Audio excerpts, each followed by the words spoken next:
Hi everyone, welcome to digital GK classes. तो CTET से related आप सभी के बहुत सारे मैसेज आ रहे हैं, तो मैंने सोचा क्यों नहीं एक वीडियो के थ्रू आपको सारी इन्फॉर्मेशन दिया जाए कि डिजी लॉकर पे आपको सीटेट का मार्कशीट एंड सर्टिफिकेट कब तक देखने को मिलेगा। क्योंकि आपका पेपर है अभी 15 एंड 16, उसके बाद बीपीएससी का, देन उसके बाद से जब काउंसलिंग होगी तो उसमें आपको ओरिजिनल डॉक्यूमेंट्स चाहिए होंगे। तो इस वजह से भी है, इस पर बात करेंगे। साथ में आपको पता ही है कि अब सीटेट में नया नियम, नया बदलाव, जब से मीटिंग हुई है इनकी एनईपी 2020 के अकॉर्डिंग, अब आपके सामने नया सीटेट भी होगा। नया सीटेट का मतलब यही है क्योंकि चीजें अब बदल रही हैं। ऐसा नहीं है कि पहले आप जो क्वेश्चंस आपको वन लाइनर में देखने को मिलता था उसका आंसर भी वन लाइनर में, उसका डिफिकल्टी लेवल बढ़ चुका है। ऑफलाइन से ऑनलाइन हो जाएगा, उसमें भी प्रॉब्लम होगी। ऐसा नहीं है कि ऑनलाइन पेपर बहुत आसान हो जाता है, स्क्रीन पे 2.5 घंटे तक कंटिन्यू देखना वो भी एक डिफिकल्ट ही होता है। दूसरी चीज, नया नियम ये भी है कि जहां आप अभी सीटेट का पेपर 2 पास करके आप लोग टीजीटी में अप्लाई कर लेते हैं, वैसे अब जो है टीजीटी के लिए नया सीटेट होगा, जिसको आप पेपर 3 बोल सकते हैं। पेपर जिस मान लो अगर वो वाला सीटेट आप पास कर लेंगे, देन आप जो है, यहाँ पर मैंने सारी चीजें लिखी हुई है, 9 से 12 में शिक्षक बनेंगे। तो अब ये सारी चीजें हो रही हैं, जैसा कि बिहार में आप जानते ही हैं state paper 1 and state paper 2 होता ही है। तो उस अकॉर्डिंग मतलब ये सेंट्रल लेवल का होगा कि मान लो अगर आपने अपने स्टेट में दे दिया है तो आप दूसरे स्टेट में भी जाकर अप्लाई कर सकते हैं। तो बहुत सारी चीजें हैं, डिफिकल्टी लेवल बढ़ रहा है, किस तरीके से इसको पास करें, मेरी क्लासेस कब से आएगी, सारी चीजें मैं आपको बताऊंगी। इसी बीच में आपको पता ही है कि D++ पीआरटी का भी जो है बहुत बेसब्री से सभी लोग वेट कर रहे हैं कि कब इसका नोटिफिकेशन आए। इसकी तैयारी तो कर ही रहे हैं। अगर आप भी इसके लिए अप्लाई करना चाहते हैं, क्योंकि इसमें केवल सीटेट का पेपर 1 चाहिए, तो आप इसको जरूर फॉर्म को भरना। एंड सबसे पहली बात तो इसकी तैयारी अच्छे से कर लो, क्योंकि 2 पेपर होते हैं। इससे रिलेटेड जो भी आप लोग किताब के बारे में पूछ रहे थे, तो वो मैंने एक वीडियो बनाया हुआ है, आप उसे जरूर देखना। तो आगे बढ़ने से पहले मैं आप सभी को बताना चाहूंगी, आप D++ पेपर 1 की तैयारी कर रहे हैं तो आप चक्षु प्रकाशन की ये स्टडी गाइड ले सकते हो। ये आपका पीआरटी, टीजीटी, पीसीटी सभी में काम आएगा। 4000 से अधिक इसमें आपको एमसीक्यूज मिलेगा। और इस पेपर 1 की स्टडी गाइड में आपको GS, reasoning, math, Hindi, English सब कुछ मिलेगा।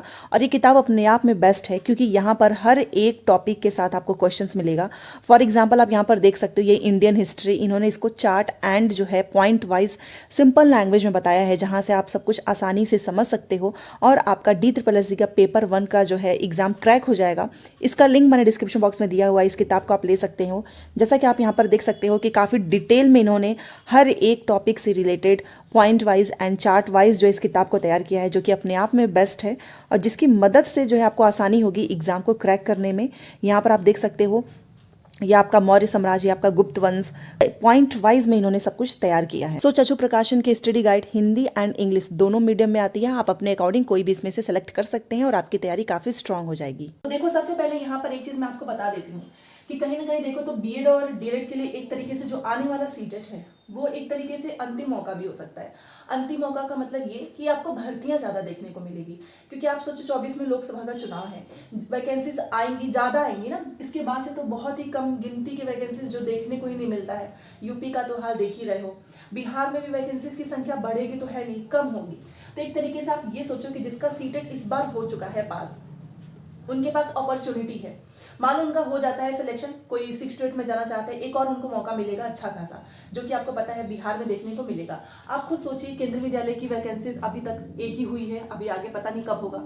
लोकसभा का चुनाव है, उसको ध्यान में रखते हुए बिहार में भी 1-2 वैकेंसीज आ जाएंगी। उसके बाद का क्या, उसके बाद से आप देखिए दूसरे स्टेट में तो वैकेंसीज आ ही नहीं रही हैं। तो कहीं ना कहीं जितने भी बीएड और डीएलएड हैं, आप 1 to 5 में टीचर बनना चाहते हैं, 6 to 8 में, 9 से 10, 11 से 12, तो ये सीटेट अच्छे से क्लियर कर लो, ताकि आने वाली जो भी वैकेंसीज हो आप उसमें अच्छे से अप्लाई कर सकें एंड आपका एग्जाम क्लियर हो। तो देखो डिजी लॉकर पे आपको सर्टिफिकेट तो जस्ट मैंने अभी चेक किया था, तो अभी कुछ शो नहीं कर रहा है। और एक बार आप डिजी लॉकर को अपडेट कर लेना, कई बार होता है कि आ जाता है बट पता नहीं चलता है। तो अभी तक इन्होंने सर्टिफिकेट मार्कशीट अपडेट नहीं किया है, पुराना वाला ही है जो अगस्त का है। 21 जनवरी का अभी तक ऑप्शन ही नहीं आया है। जैसे ही वो ऑप्शन आएगा ना, इसका मतलब कि डॉक्यूमेंट्स आने स्टार्ट। तो अपना अकाउंट बना लीजिए, मैंने ऑलरेडी बताया हुआ है किस तरीके से आपको अकाउंट बनाना है। तो अभी तक सर्टिफिकेट एंड मार्कशीट उससे रिलेटेड डिजी लॉकर पे कोई अपडेट नहीं है। मुश्किल से मुझे ऐसा लग रहा है कि 1 हफ्ते का समय और लगेगा, क्योंकि अभी इनका रिजल्ट आया था, 10 से 15 दिन मैंने पहले ही बोला है लग ही जाता है इसमें। ठीक है, हाँ ये है कि एग्जाम से पहले आपको आपका मार्कशीट एंड सर्टिफिकेट दोनों मिल जाएगा। अब बात कर लेते हैं कि चलो D++ पीआरटी का भी नोटिफिकेशन आने ही वाला है, उसमें भी बहुत सारे लोग जो है अप्लाई कर लेंगे। बट जो नया नियम है इसमें हम किस तरीके से तैयारी करें कि ये हमारा अच्छे से क्लियर हो जाए। तो सबसे पहले आपको पता है कि पेपर 1 1 to 5 का है, केवल डीएलएड वाले जाएंगे। पेपर 2 6 to 8 का बीएड और डीएलएड सबसे ज़्यादा फॉर्म इसी में भरा गया था।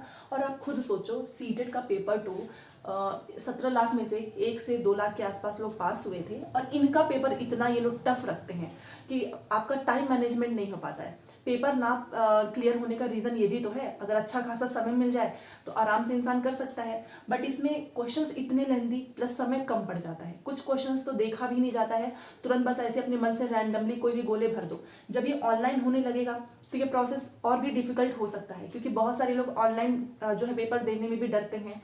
दूसरी चीज़ की आप वहाँ पे एलिमिनेट या फिर कुछ हम खुद से जैसे पैसेज वगैरह सॉल्व करते हैं तो अंडरलाइन कर देते हैं, वो सारी चीज़ें भी नहीं होंगी। तो 2025 में जो आपका सीटेड होगा वो एनटी के द्वारा होगा, मैंने आपको पहले ही बताया है। वो आपका ऑनलाइन होगा, पैटर्न भी चेंज होगा। ये वाला जो आपका सीटेड है वो ऑफलाइन होगा, तो इसको आपको अच्छे से क्लियर करना है। हमारी क्लासेस आपको 15 मार्च से जो है दोबारा से देखने को मिल जाएगी। एनसीईआरटी पूरा बेस्ड होता है, आपको पता ही है, सारी चीज़ें आपको जो है हमारे टेलीग्राम पे मिलता ही है। तो ये अभी पेपर 2 का ये हाल है कि 6 to 8 में मैथ और साइंस, सोशल साइंस में इतने सारे स्टूडेंट्स फेल हो जाते हैं, तो जब इनका 9 से 12 के लिए आएगा तो वो भी डिफिकल्टी लेवल उनका हाई ही रहेगा। तो सबसे पहले क्यों ना आप जो है अगर जो जिसमें भी एलिजिबल हैं, जैसे कि डीएलएड वाले 1 to 5 में है, बीएड वाले 6 to 8 में है, यहाँ पर भी डीएलएड वाले हैं, तो एटलीस्ट आप इतना सिलेबस तो पहले से कर लो। कम से कम एनसीईआरटी आपको पूरी पढ़ लेनी है कि जब भी जो भी एग्जाम है कुछ भी बदलाव हो, एटलीस्ट एनसीईआरटी के नोट्स आपके पास होने चाहिए, आपने अच्छे से पढ़ा हो। और मैंने आपको बोला ही था कि एनसीईआरटी के जो भी सोशल साइंस के जितने भी कॉन्टेंट है बाइलिंगुअल मैं आपको प्रोवाइड करवाऊंगी, तो उस पर भी काम चल रहा है। सब कुछ मुझे ही करना है, पीडीएफ वगैरह सब कुछ किताब से देख के अच्छे से, जहाँ से एग्जाम में क्वेश्चन बने उस तरीके का कॉन्टेंट मैं तैयार कर रही हूँ। पिछली बार भी आपको सोशल साइंस का जो कॉन्टेंट था उससे बहुत हेल्प मिला एंड आप लोगों का सीटेट क्लियर हुआ। अगर ये दोनों चीजें हमारी तैयार होंगी तो जो भी इनका नया बदलाव होगा वो हम अच्छे से कर लेंगे। तो आपको पहले से ही तैयारी करनी, ये नहीं कि एग्जाम के 1 महीना पहले मैराथन देख लेंगे तो हो जाएगा, उससे कुछ नहीं होगा। और ऑफलाइन के बजाय जब ऑनलाइन हो जाएगा, तो आपने देखा था पिछली बार ऑनलाइन कितने शिफ्ट में होता है, किसी दिन का पेपर इजी होता है, किसी दिन का पेपर टफ होता है, उसमें भी तो लॉस होता है। नॉर्मलाइजेशन जैसी चीजें होती नहीं है। मान लो 20 दिन पेपर चल रहा है, 20 दिन में से स्टार्टिंग एंड लास्ट के कुछ क्वेश्चंस ऐसे भी होते हैं जो कि टफ होते हैं, और उसमें एक ऐसा कैंडिडेट है जो कि पास हो सकता था बट 1 नंबर से फेल। तो ये सारी चीज़ें आपको देखने को मिलेंगी। तो अभी आप जानते हैं कि जनरल से अगर आप हैं तो 90 लेकर आना है, ओबीसी SC ST से हैं तो आप 82, बट अदर स्टेट में जाने के लिए 90। तो सेफ स्कोर होता है 90, कि 90 लेके चले आओ, कहीं पर भी आप अप्लाई कर सकते हैं।